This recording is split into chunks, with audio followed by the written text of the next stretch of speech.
Brought to you by multimobile. It may seem a bit early to be talking about the rut, but it's starting.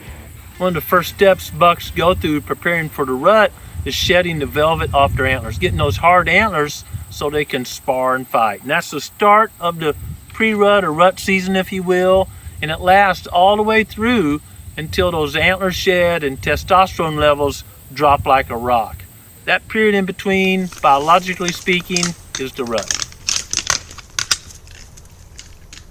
Velvet is shed and testosterone levels increase due to decreasing day length. The days are just shorter, there's not as much light, and that triggers a change in hormones in bucks. Once that velvet sheds, the next sign you likely see is bucks sparring. These are not intense fights, but they're starting to tinkle those antlers together, and it may be a mature buck with a mature buck, young bucks with a young buck, or a mature buck with an immature buck. They're just sparring and kind of sorting out the dominance.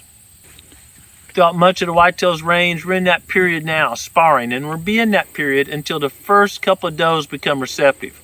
Once that happens, you may start noticing more knockdown, drag out fights. I'm trying to kill you type fights. But that's a ways off. But right now we can take advantage based on the data we're getting from our multimobiles to know what period of rut we're in and adjust our hunting strategies accordingly. One of the techniques that's appropriate for this stage of the rut when bucks are sparring is take that grunt call long. If you see a buck cruising out of range, it's not likely to pass within range, and it's a buck you want to harvest, you may want to hit that grunt call just a note or two, see if they pick their head up or pay any attention. If they do, they're likely to come in. If they don't, it's neutral. You're not going to blow them out of the side of the range. They're just going to ignore the grunt call.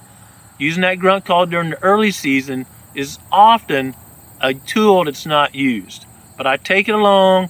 I'm just going to hit it a note or two if I see a buck that's passing out of range, and if it works, that's some more venison in the freezer. Using a multimobile to accurately monitor the stage of the rut where you're hunting is a great way to put another set of antlers on the wall and more venison in the freezer.